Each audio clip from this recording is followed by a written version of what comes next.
Now then, Charlie, we are off to Northern Ireland next. We have a lovely expression from Bushmills single malt distillery on the table. This is a 16-year-old expression. It's been matured in a variety of casks. Bushmills is one you've tried a few times before. Absolutely. What's your kind of, how do you feel? Well, do you know, it's really modelled. It's a malt whisky, and so it's although this describes an Irish whisky, it's an Irish malt whisky. Really, and you know, Protestant Ulster, you've got, and with a lot of Scots, you know, the settling there from about this time, about 1608, or something like the. So it's very much as Bushmills developed into a proper distillery, it's very much in the Scottish style, sure, by design. So well, I'm expecting. Yeah, I mean their history is a great claim to fame, and I think with so many distilleries these days, any sort of story that a distillery can, you know, latch onto, it makes sense that they're going to make the most of it. And I think it's, I read an interesting line on their website that said, "We're not good because we're old because we're good." Words to that effect, which I always quite. That's very good. Their marketing department have knocked it out of the park with that one.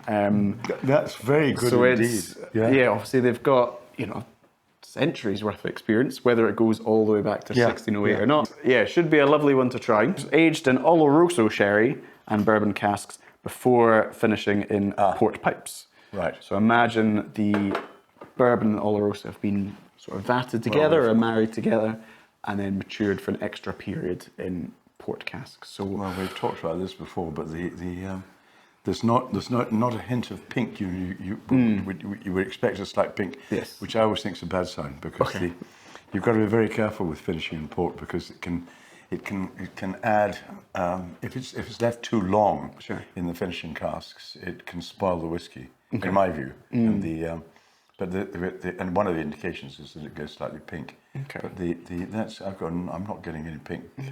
What do you say are the main characteristics that, you know, a port finish would impart? Is it more than just a sweetness? Is it a specific type of sweetness? It's certainly a sweetness, not necessarily a sort of porty sweetness. It's more a grapey sort of red winey sort of sweetness.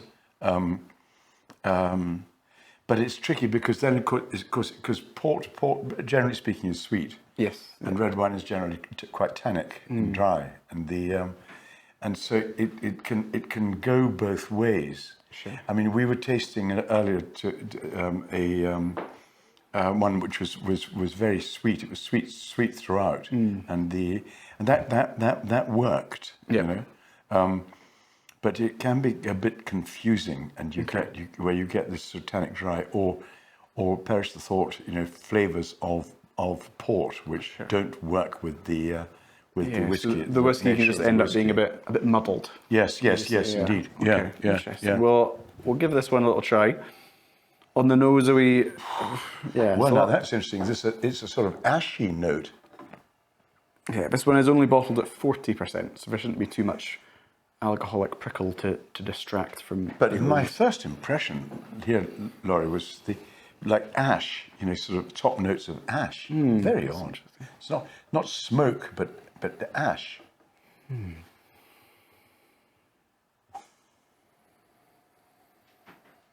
Yeah, I mean, Bushmills in general isn't it's not as clean as some Irish whiskies. The likes of, you know, Middleton, which produced, you know, Jameson's, Redbreast, whatever, are quite clean and elegant and, you know, no harsh edges. Bushmills for me has always felt a little bit dirtier. It's like Scotch malt. Yes. Yeah.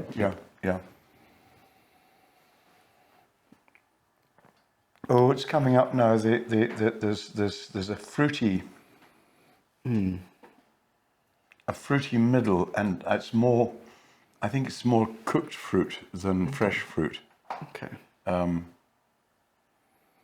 Yeah, I must say this is, for an Irish whiskey, it's rare to see an aged, you know, you'll have Redbreast 12, whatever, but 16 years old for an Irish whiskey is fairly impressive. Is it quite mellow and oaky on the nose? And especially since how many distilleries are there in Ireland now? If you think that, 10 years ago there were 3. Four. There was Bushmills, there was Middleton, and there was Cooley. That was it, 3. Yeah. And now there are 25, 30. Yeah, I think Irish whiskey as of, I think it was 2021, I think I read, is the fastest growing category of whiskey. So that's in comparison to, rye whiskey, single malt whiskey, Japanese whiskey. Irish whiskey was number 1 in terms of growth. Yeah, which is terrific news, actually. Yeah. And a lot of them obviously aren't necessarily experimental. They're looking at aspects of where flavour comes from. Sure. Waterford and all their terroir business, and the it's only healthy. And of course, Irish whiskey is doing, especially the major brands, Jameson in particular, in America, going ballistic in America. And so it's good luck to them. And and this is the old granddaddy. You might think of it as the granddaddy of the whole bunch. Yeah. Yeah. No, plenty going on the nose. Should we give it a little try and see? Yeah, I'm having great difficulty describing beyond this sort of dry, ashy note, with perhaps a baked something or other, baked fruit. Anyway, let's have a sip. Let's give it a try.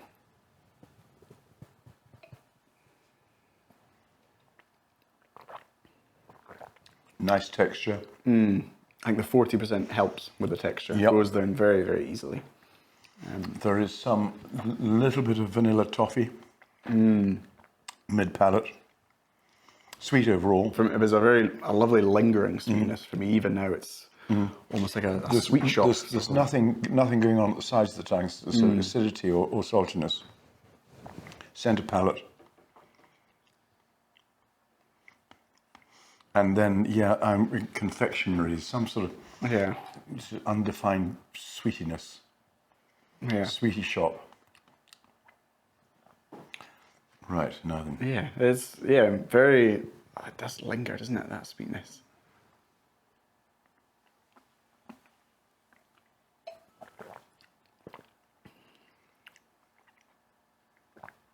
I think for a 16-year-old, I don't know. I was almost expecting maybe a little bit more depth to it. It feels, almost like a guilty pleasure of a whiskey. It's very sweet and simple and nice and fun. For 16-year-olds, this isn't a cheap Irish whiskey. No. I was maybe expecting a little bit more complexity to it. Were I asked to guess blind, I'd probably put it at 12. Okay. But it has got a mellowness to it that's perhaps being a bit unkind.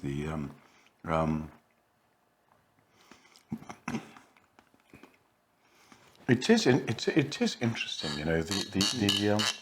it's got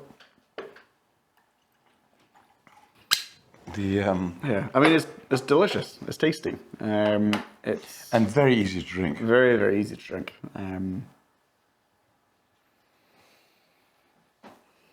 I'm going to try a little bit of water and see what happens. Yeah, I find Irish whiskey, whether it's the oiliness, which you mentioned before with Irish whiskey, it's got quite a distinctive texture to it. I can't recall an Irish whiskey I've ever struggled with. No. It's just always very smooth. Was the Jamesons the smoother the Irish, their campaign? So, and it was to do with was a triple distillation or some nonsense, but Irish whiskey is very smooth. Yes. Do you feel there's much of that port influence coming through? No. Not too much to overwhelm it. It's still in proportion. There is a very slight that last taste, very slight drying effect, slightly tannic. Whether that comes from the port, because port is sweet, but it also can be quite dry in its effect. Yeah. But there's no obvious. It's very subtle. If there is an influence of port, it's very, very subtle, which is a good thing. Yeah, absolutely. But no, it's a very tasty dram. Perhaps like purely based on taste, I would say this could be a nice beginner's whiskey. As you know, as we've said, other drams, you know, people who don't really like whiskey might like this, but you know, it's not a cheap one. Cheap So starter it's at 16 yeah, years. it's something a little bit different. You know, sweet, easy to drink, enough flavour to keep Charlie interested, and yeah, very pleasant.